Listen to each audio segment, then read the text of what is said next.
¿Qué tal, amigos? ¿Cómo están? Bienvenidos a nuestro espacio de tecnología en educación y sociedad. Me acompaña hoy un brillante amigo, el doctor Fernando Yapasnik. Gracias por estar aquí, Fernando. Gracias por la invitación, Carlos. Un gusto. Fernando es un hombre vinculado ya desde hace bastante tiempo a los temas educativos dentro de lo que es el área de tecnología de la información. Y recientemente, como nos hemos vinculado a partir de algunos proyectos que ya seguramente iremos charlando a lo largo del tiempo, me ha contado que tiene una interesante actividad dentro de la Fundación Sadowski, que ustedes saben es una fundación señera en las actividades que tienen que ver con la tecnología de la información. Y dentro de ello estás a cargo de un proyecto que se llama... Se llama la iniciativa Programar. Contanos. Mira, la iniciativa Programar es, bueno, como vos bien dijiste, una iniciativa de la Fundación Sadowski. La Fundación Sadowski pertenece al Ministerio de Ciencia de la Nación y de lo que se trata la iniciativa es de nada más ni nada menos que acercar la computación a la escuela, y cuando decimos computación siempre hay que hacer esta salvedad que nos referimos no al uso más eficiente de herramientas, que eso por ahí el sistema educativo está más acostumbrado, ¿no? Al uso de planillas de cálculo, procesadores de texto, lo que podríamos llamar ofimática, no a eso, sino a un entendimiento de cómo funciona la tecnología, no el uso de la tecnología, sino la tecnología como objeto de estudio. Nosotros hablamos del área del conocimiento que es las ciencias de la computación. O sea, se trata de llevar las ciencias de la computación a la escuela. ¿Y los chicos desde qué edad empiezan a entender esta problemática que el programa entiende? Bueno, a ver, como todo lo que sucede en la escuela, el abordaje siempre es escalonado, ¿no es cierto? Digo, a veces uno piensa, escucha hablar de computación o de programación y se imagina los sistemas más sofisticados que controlan, no sé, el piloto automático de un avión, una planta nuclear. Bueno, pero cuando hablamos de literatura en la escuela, no hablamos de Shakespeare, ¿no? Digo, ojalá con el tiempo, claro, sí, sí. Pero empezamos siempre con unos primeros palotes. Con la tecnología pasa lo mismo. Uno puede empezar con chicos muy chiquitos, hay experiencias interesantes incluso en preescolar, y el nivel de complejidad va incrementándose a lo largo de la escolaridad. Pero ya hay actividad práctica realmente. ¿En qué colegios se lleva adelante esto en este momento? Yo te cuento, en Argentina tenemos un sistema educativo federalizado, ¿no? Eso significa que cada provincia tiene autonomía sobre la implementación de los contenidos mínimos que define el Ministerio de Educación de la Nación. Lo cual es bueno y es malo, ¿no? Lo cual es bueno y es malo. Digamos, desde un punto de vista relacionado con el federalismo es bueno. Cuando se trata de implementar innovaciones educativas, bueno, requiere un trabajo específico en cada una de las regiones. Es mucho más simple en las áreas urbanas grandes, más cercanas a las actividades tecnológicas, que aquellas que están más lejanas y que... Bueno, ¿no? A veces sí, pero ¿no? digamos, a veces lo que sucede es que en estas grandes áreas urbanas los equipos técnicos de los propios ministerios son equipos muy fuertes que toman sus propias decisiones, digámoslo. Entonces uno tiene que establecer un diálogo con cada uno de ellos y es gente muy formada a la que uno, digamos, no alcanza con convencerla. Para convencerla no se trata de decir simplemente, mira, esto se hace en otros lugares del mundo. Aparecen preguntas más profundas, está muy bien que sea así. Y estas preguntas tienen que ver un poco con el para qué. ¿Cuál es la ganancia del sistema educativo? ¿Qué gana el sistema educativo con que los chicos aprendan más sobre la tecnología? Contéstalo, a ver. Yo, mira, traje a colación el tema porque me parece súper interesante y te lo voy a responder con un ejemplo de la actualidad. Hoy en día en el Congreso de la Nación se está discutiendo el voto electrónico, ¿no? Fundamental para la democracia. Sí. Entonces, ¿qué hace un ciudadano común para posicionarse? Hoy en día, ¿sabes qué hace? Elige a una persona que se postula como experto y decide creerle o no ciegamente. Entonces uno elige a alguien que le cae bien, con quien por ahí coinciden otras opiniones políticas, pero no tenemos elementos para deconstruir si lo que ese experto nos está diciendo es cierto o no. Ya sea que nos hable a favor o en contra, ¿eh? Te doy otro ejemplo que los que somos un poco más viejos recordamos bien, el año 2000. ¿Vos te acordás del año 2000? Me río porque decís los pasamos más viejos. Yo soy un adulto mayor. En el año 2000, ¿cuántos pseudo-expertos vendieron millones de ejemplares de libros que decían que iban a pasar cosas que no pasaron? Y un poco volvía a aparecer esta situación de desamparo de la ciudadanía, ¿no?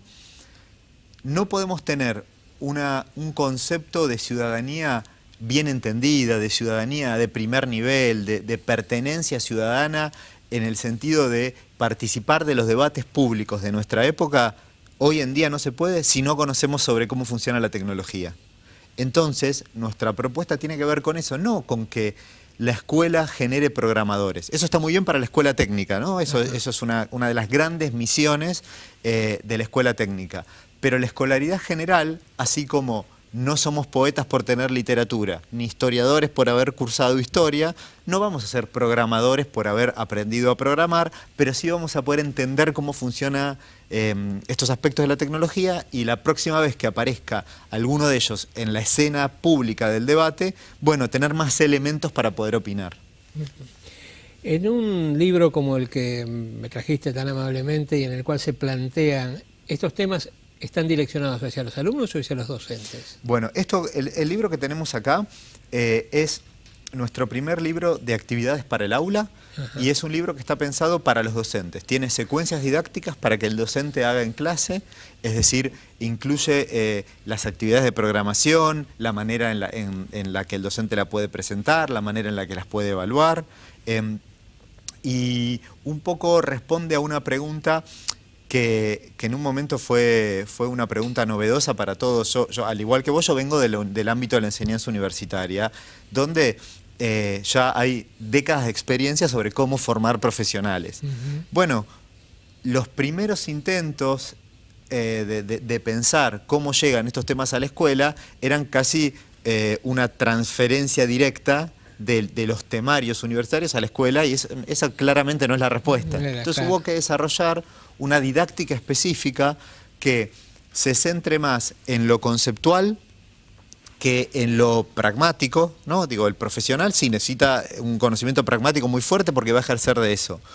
En la escuela lo que necesitamos es que el concepto sea lo que se arraigue, porque para cuando el chico egrese, la tecnología va a haber cambiado, pero los que trabajamos en tecnología sabemos muy bien, cambia la cáscara, pero los conceptos son los mismos que se mantienen en el tiempo, ¿no es cierto? Entonces, en esos conceptos hay que arraigar la enseñanza.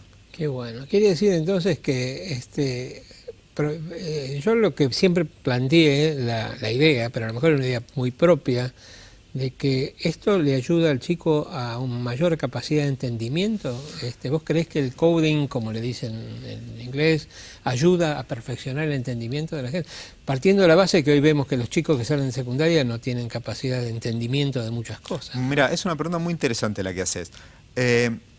La opinión, y remarco la palabra opinión generalizada de la gente que viene trabajando en este tema, es que aprender a programar desarrolla habilidades cognitivas que son muy importantes y que sirven no solo para la propia actividad de programación, sino que se trasladan a otros órdenes de la vida.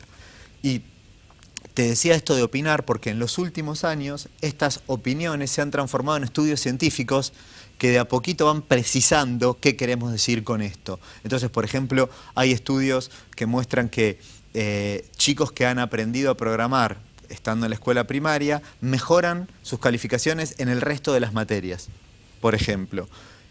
Hay otros estudios que puntualizan sobre cuáles son esas habilidades cognitivas que se desarrollan cuando uno aprende a programar. Y una que es una de mis favoritas porque es algo en lo que no solemos poner mucho énfasis, y creo que es un error, es la capacidad de reflexión sobre el propio trabajo.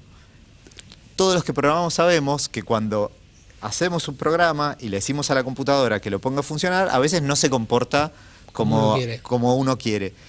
Y ahí no hay otro a quien culpar, somos nosotros los que hemos cometido un error y tenemos que enfrentarnos a la difícil tarea de autocriticarnos, ¿no? O sea, de corregirlo con una computadora que es implacable, digamos, hasta que no le digamos bien lo que queremos, no lo va a hacer bien.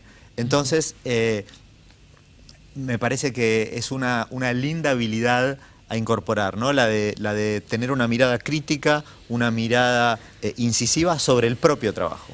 Fernando, si alguien quisiera saber un poco más o indagar y vincularse con ustedes, estamos poniendo, ¿verdad? En pantalla, el director nos pone en la pantalla una dirección de mail a donde poder recurrir, que es info@. Es info@program.ar y tenemos una página web que es www.program.ar. Ahí pueden encontrar, bueno, vías de contacto. Hay una versión en PDF de nuestro libro que pueden bajar y hay un montón de propuestas para el aula, para los docentes. Muy interesante, Fernando. La verdad, te voy a invitar nuevamente, vamos a seguir hablando de esto porque, ¿sabes qué? Creo que esto es apasionante y esto, como dice Teresa muchas veces, es futuro. ¿Dale? Yo creo que sí. Muchas gracias, Carlos. No se vaya, seguimos en Educación y Sociedad.